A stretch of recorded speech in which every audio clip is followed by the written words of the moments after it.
മുഹമ്മദ് നബി സല്ലല്ലാഹു അലൈഹി വസല്ലം ഒരിക്കല് പൂർവികന്മാരായ അമ്പിയാക്കളെ കുറിച്ച് ഇങ്ങനെ പറഞ്ഞുകൊണ്ടിരിക്കുകയാണ്. നാളെ മഹ്ശറയില് ചില ആളുകൾ വരും, അള്ളാഹുവിൻ്റെ മുമ്പിൽ വിചാരണക്ക് വരുമ്പോൾ പലരും പല കാരണങ്ങൾ പറയും. ഒരാൾ പറയും, പടച്ചോനെ ഞാൻ ദണ്ണത്ത് കിടക്കുകയായിരുന്നു, എനിക്ക് അസുഖമായിരുന്നു, നിനക്കറിയാലോ, അതുകൊണ്ട് രോഗം കാരണമായി അസുഖത്തിൽ കിടന്ന് ബുദ്ധിമുട്ടായതുകൊണ്ടാണ് നിനക്ക് ഇബാദത്ത് ചെയ്യാൻ കഴിയാതിരുന്നത് എന്ന് പറയും.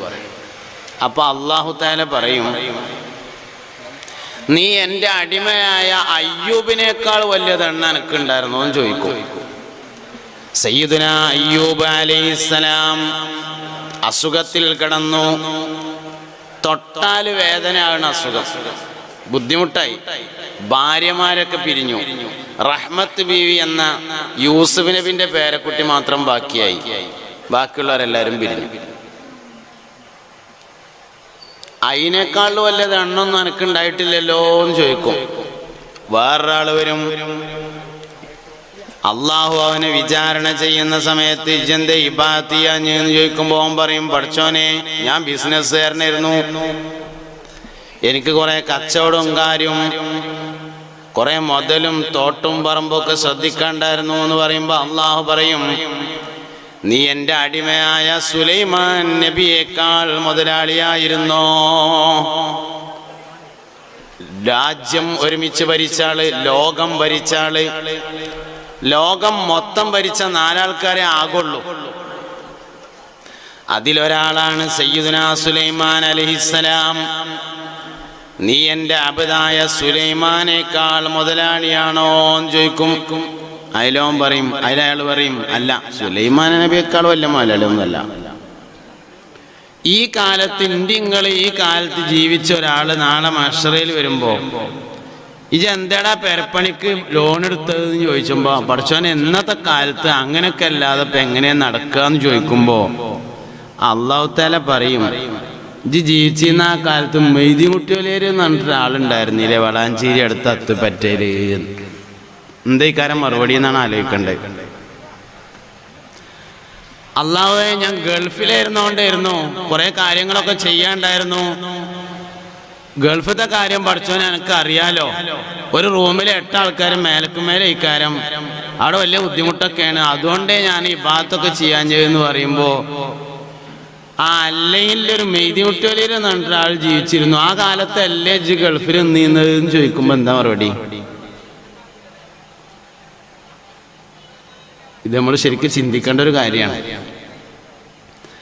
പരിശുദ്ധമായ ശരീഅത്ത് മുഹമ്മദ് നബി സല്ലല്ലാഹു അലൈഹി വസല്ലം തങ്ങളുടെ സുന്നത്തുകൾ അനുസരിച്ച് ഒരു മനുഷ്യന് എങ്ങനെ ജീവിക്കാൻ കഴിയും എന്ന് ജീവിച്ച് കാണിച്ച ആളാണ് അത്തിപ്പറ്റ ഉസ്താദ് എന്ന് നമ്മൾ ചുരുക്ക പേരിൽ പറയുന്ന മുഹിയുദ്ദീൻ കുട്ടി മുസ്ലിയാർ. ആ പേരിന് തന്നെ ഒരു പ്രത്യേകത ഉണ്ട്, പേരാണ് ഗൗസുൽ ആലം സുൽത്താൻ മുഹിയുദ്ദീൻ അബ്ദുൽ ഖാദിർ ജീലാനി. ആ പേരിന് തന്നെ ഒരു പ്രത്യേകത ഉണ്ട്. ചില പേരുകൾക്ക് അങ്ങനെ ചില പ്രത്യേകതകളൊക്കെ ഉണ്ട്. അബൂബക്കർ എന്ന പേരിനൊരു പ്രത്യേകത ഉണ്ട്.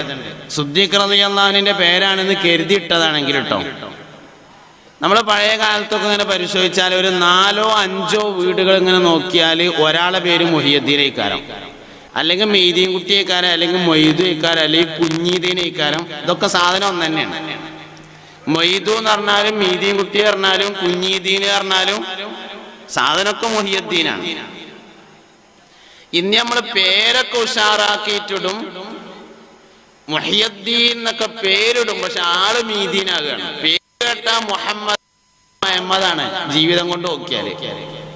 മുമ്പ് അങ്ങനെയല്ല, പേരിടുമ്പോ ഒന്ന് ചുരുക്കിയിട്ട് ലേശം ഒന്ന് കുറച്ചിട്ട് വലിയ മുഹമ്മദ് എന്നിടുന്നതിന് പകരം കുഞ്ഞു മുഹമ്മദ് എന്നൊക്കെ ഇടും. അങ്ങനെ പേരിടുമ്പോ അങ്ങനെ ഇട്ടിരുന്നു. പക്ഷെ ആള് വലിയ മുഹമ്മദ് നല്ല ഉഷാറായിട്ട് സുന്നത്തും ഫർദൊക്കെ ശരിക്കും പാലിച്ച് നടക്കുന്ന ആൾക്കാരായിരുന്നു.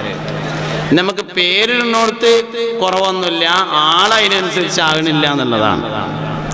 അപ്പൊ ആ പേരിനൊരു പ്രത്യേകത ഉണ്ട്. ഗൗസുൽ ആദമിന്റെ പേരാ മുഹിയുദ്ദീൻ അബ്ദുൽ ഖാദിർ ജീലാനി. ഖദ്ദസല്ലാഹു സിർറഹുൽ അസീസ്. മരം വെട്ടുകാരൻ്റെ മോന് വലിയാവാൻ പറ്റും എന്നതിൻ്റെ തെളിവാണ് മുഹിയുദ്ദീൻ ഷെയ്ഖ്. സ്കൂൾ മാഷ മകന് വലിയാവാൻ പറ്റും എന്നതിൻ്റെ തെളിവാണ് അത്തിപ്പറ്റം എഴുതി വിട്ടൂരിയർ. അള്ളാഹുവരുടെ ദർജ ഉയർത്തട്ടെ, നമ്മളെയും അവരെയും സ്വർഗത്തിൽ ഒരുമിച്ച് തരട്ടെ. ബഹുമാനപ്പെട്ട ഗൗസുല്ലാദവിൻ്റെ വാപ്പ മരം വെട്ടുകാരനാണ്. കാട്ടിൽ ജീവിച്ചിരുന്ന ആളായിരുന്നു. ജംഗി ദോസ്ത് എന്ന് പേരുള്ള ആളാണ്. കാട്ടിൻ്റെ സുഹൃത്ത്, കാട്ടിൻ്റെ സഹോദരൻ എന്നാണ് അതിൻ്റെ അർത്ഥം. കാട്ടിൽ പോകും, മരം മുറിക്കും, വിറകാക്കും, അങ്ങാടിയിൽ കൊണ്ടുവന്ന് വിൽക്കും. കിട്ടിയ പൈസയിൽ നിന്ന് ആവശ്യത്തിനുള്ള റൊട്ടി വാങ്ങും, ബാക്കി സ്വതക്ക കൊടുക്കും. കാട്ടിലേക്ക് മടങ്ങിപ്പോകും, ഇബാദത്ത് ചെയ്തുകൊണ്ട് കൂടും. ഒരു ദിവസം ഇങ്ങനെ കാട്ടിലെ ഒരു പുഴയുടെ അടുത്ത് കൂടെ ഇങ്ങനെ നടന്നു പോകുന്ന സമയത്ത് പുഴയിൽ നിന്ന് ഒരു അത്തിപ്പഴം കിട്ടി. വിശപ്പിന്റെ കാഠിന്യം കൊണ്ട് അത്തിപ്പഴം കഴിച്ചു. ചില നിമിത്തങ്ങൾ എന്നേ അതിനെ പറ്റി പറയാനുള്ളൂ. വിശപ്പിന്റെ കാഠിന്യം കൊണ്ട് അത്തിപ്പഴം കഴിച്ചു. കഴിച്ചതിന് ശേഷം പടച്ചോനെ ആരതായിരിക്കും ഈ അത്തിപ്പഴം, അതിന്റെ മുതലാളിക്ക് ഇഷ്ടമുണ്ടോന്നാവോ ഒന്ന് തെരഞ്ഞു പോയി നോക്കാൻ തീരുമാനിച്ചു. ഒരു അത്തിപ്പഴം അങ്ങാടി ഇങ്ങനെ പോരുമ്പോ ആരാന്റെ പറമ്പിൽ നിന്ന് മൂച്ചി റോട്ടിക്ക് ചാഞ്ഞിക്കുണ്ട്. അയിമന്ന് മാങ്ങ വീണടക്കുന്നുണ്ട്. പച്ചമാങ്ങ എടുത്തുണ്ടെങ്ങാണ്ട് കുമ്മളരച്ചിങ്ങാണ്ട് കുട്ടികൾക്ക് കൊടുക്കുമ്പോ മുഹിയുദ്ദീൻ ഷെയ്ഖിന്റെ വാപ്പാനൊന്ന് ആലോചിക്കുന്നത് നല്ലതാണ്. ഹലാലായിരിക്കാം, കാരണം അതിന്റെ ഉടമസ്ഥന് തൃപ്തിയുണ്ട് എന്ന് ഗലബത്തുൽ തന്നെ ഉണ്ടായാല് സംഗതി ഹലാലാവും. അതിന്റെ ഉടമസ്ഥന് തൃപ്തി ഉണ്ടാകുമെന്ന അമിതമായ തോന്നലുണ്ടായാൽ ഹലാലാവും. പക്ഷെ തൊയ്യിബായിക്കൊള്ളണമെന്നില്ല. ഭക്ഷണം ഹലാലായതുകൊണ്ട് കുട്ടികൾ നേരാവൂല, ഭക്ഷണം തൊയ്യിബായാലേ കുട്ടികൾ നേരാവുള്ളൂ. അതാണ് മുഹിയുദ്ദീൻ ഷെയ്ഖിന് കിട്ടിയ ഏറ്റവും വലിയ നേട്ടം. ഭക്ഷണം ഹലാലായാൽ പോരാ. മുഹിയുദ്ദീൻ ഷെയ്ഖ് റളിയല്ലാഹു അൻഹുവിന്റെ വാപ്പ അബൂ സാലിഹ് റളിയല്ലാഹു അൻഹു അത് പൊരുത്തപ്പെടിക്കാൻ വേണ്ടി പോയി. കുറേ ദൂരം ചെന്നപ്പോ പുഴയിലേക്ക് അത്തിമരം ചാഞ്ഞു നിൽക്കുന്നത് കണ്ടു. പുഴയിലേക്ക് അത്തിമരം ഇങ്ങനെ ചാഞ്ഞു നിൽക്കണ കണ്ടു. അയിമ തിന്ന അതേമാതിരത്തെ അത്തിപ്പഴങ്ങൾ നിൽക്കുന്നുണ്ട്. അപ്പോ ഈ അത്തി മുതലാളിയുടേതാണ് ഞാൻ കഴിച്ച അത്തിപ്പഴം എന്ന് മനസ്സിലായി. അത്തി മുതലാളിയോട് ചെന്നിട്ട് പറഞ്ഞു, മുതലാളിയെ, അദ്ദേഹം മോശക്കാരനൊന്നല്ല കേട്ടോ. ഇതിങ്ങനെയൊക്കെ സംഭവിക്കണമെങ്കിൽ രണ്ടാളും മോശക്കാരാവാൻ പാടില്ല. നമ്മളാരത്തേക്കും വരൂല. വന്നോ കുടുങ്ങിയല്ലോ, വരൂല. അത്തി മുതലാളിനെ സമീപിച്ചിട്ട് പറഞ്ഞു, മുതലാളി, നിങ്ങളെ അത്തി വന്ന് പുഴയ്ക്ക് വീണ ഒരു അത്തിപ്പഴം ഞാൻ കഴിച്ചു പോയി, അറിയാതെ പെട്ടതാണ്, നിങ്ങൾ എനിക്ക് പൊരുത്തപ്പെട്ട് തരണം എന്ന് പറഞ്ഞു. അപ്പൊ അത്തി മുതലാളി ചില്ലറക്കാരനായതുകൊണ്ട് ഇയാളോട് ചില കാര്യങ്ങളൊക്കെ പറയാൻ പറ്റുമെന്ന് മനസ്സിലായി. മുതലാളി പറഞ്ഞു, ഞാനത് പൊരുത്തപ്പെടൂല. അത് പൊരുത്തപ്പെടണമെങ്കിൽ 3 കൊല്ലം എൻ്റെ തോട്ടത്തിൽ ജോലി ചെയ്യും വേണം. ആ 3 കൊല്ലം ഞാൻ പറഞ്ഞതൊക്കെ കേൾക്കും വേണമെന്ന് പറഞ്ഞു. നമ്മളോടാണ് ഈ പറയില്ല കേട്ടോ, കാരണം നമ്മളതിന് കിട്ടൂലെന്ന് മുതലാളിക്കറിയാം. മുഹിയുദ്ദീൻ ഷെയ്ഖിന്റെ വാപ്പാന്റെ സ്ഥാനത്ത് നമ്മളൊന്ന് സങ്കല്പിച്ച് നോക്കാണ്. ഞാനാന്ന് വിട്ടുക, സാലിം വൈദ്യാന്ന് വെച്ചോളൂ. സാലിം ഇങ്ങനെ നടന്നു പോവുകയാണ്. അപ്പോ അത്തിപ്പഴത്തിന് പകരം വേറെ എന്തെങ്കിലും വലിയൊരു സാധനം കൂട്ടിക്കൂടി. അത്തിപ്പഴമൊക്കെ ചെറിയ സാധനമല്ലേ, കുറച്ചുകൂടി വലിപ്പമുള്ള ഒരു ആനമുടുക കിട്ടി. അത് തിന്നു. അത് തിന്നിട്ട് ഇങ്ങനെ ആന മുതലാളിനെ ഇങ്ങനെ തെരഞ്ഞുപോയി.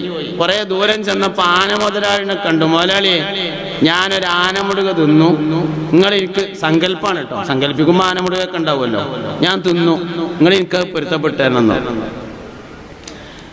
നിങ്ങൾ എനിക്ക് പൊരുത്തപ്പെട്ടെന്നാണ്. അപ്പൊ മുതലാളി പറഞ്ഞു, പൊരുത്തപ്പെടുകയൊക്കെ ചെയ്യാം, 3 കൊല്ലം എൻ്റെ ആനനെ നോക്കും വേണം, ആ 3 കൊല്ലം ഞാൻ പറഞ്ഞതൊക്കെ കേൾക്കും വേണം എന്ന് പറഞ്ഞാൽ എന്തേക്കാരൻ മറുപടി, എന്നാലേ തൽക്കാലം നിങ്ങളത് പൊരുത്തപ്പെടണ്ടാറി. അതുകൊണ്ട് തന്നെ മുഹിയുദ്ദീൻ ഷെയ്ഖിന്റെ മാതിരത്തെ കുട്ടികളെ നമ്മക്കാർക്കും ഉണ്ടാവണമില്ല. ഷെയ്ഖ് ജീലാനി റളിയല്ലാഹു അൻഹുവിന്റെ മാതിരത്തെ കുട്ടികളെ നമ്മക്കാർക്കും ഉണ്ടാവണമില്ല. കാരണം എന്തേ, നമ്മൾ ചൈനയിൽ നിന്ന് സാധനം ഇറക്കിങ്ങാണ്ട് ജപ്പാന്റെ സ്റ്റിക്കർ ഒട്ടിച്ചുകൊണ്ട് വിൽക്കുകയാണ്. ഇതാണ് നമ്മളെ പരിപാടി. സാധനം ഇറക്കിയത് ചൈനയിൽ നിന്നാണ്, സ്റ്റിക്കർ ജപ്പാന്റേതാണ്. അതുകൊണ്ട് തന്നെ നമ്മളെ കുട്ടികൾ നേരാവാത്തതിന്റെ കാരണം, ഷെയ്ഖ് ജീലാനി റളിയല്ലാഹു അൻഹുവിന്റെ വാപ്പ 3 കൊല്ലം അവിടെ ജോലി ചെയ്തു. ആ 3 കൊല്ലം മൂപ്പര് പറഞ്ഞ മാതിരിയൊക്കെ കേൾക്കും ചെയ്തു. മൂപ്പര മോളെ കല്യാണം കഴിച്ചു, അതിലൊരു കുട്ടി ഉണ്ടായി. എന്താ പറയാൻ കാരണം, വരംവെട്ടുകാരൻ്റെ മക്കൾക്കും വലിയാവാനൊക്കെ പറ്റും. എന്നിട്ട് അങ്ങനെ പോരുമ്പോൾ വണ്ടിയിൽ നിന്ന് ബഹുമാനപ്പെട്ട ഉമറുൽ ഫാറൂഖ് ഉദവിന്റെ ഒരു പ്രസംഗം അങ്ങനെ കേട്ടു. ഉമറാക്കളിലെ വലിയാണ് ബഹുമാനപ്പെട്ട ബാപ്പുട്ടിയാജി, ചമ്മാട് ബാപ്പുട്ടിയാജി. ഉലമാക്കളിലെ വലിയ ഉണ്ടാകാൻ പാടുള്ളൂ എന്നൊന്നുമില്ല. വലിയങ്ങനെ കുറച്ച് വിവരങ്ങളൊക്കെ വേണം, അത് ശരിയാണ്. ഉമറാക്കളിലെ വലിയാണ് ബാപ്പുട്ടിയാജി എന്ന് ചെറുശ്ശേരി ഉസ്താദ് എപ്പോഴും പറയാറുണ്ടായിരുന്നു എന്നാ മൂപ്പര പ്രസംഗത്ത് കേട്ടെ. ചെറുശ്ശേരി ഉസ്താദ് പറഞ്ഞാൽ നമുക്കും പറയാലോ. ഉമറാക്കളിലെ വലിയായിരുന്നു.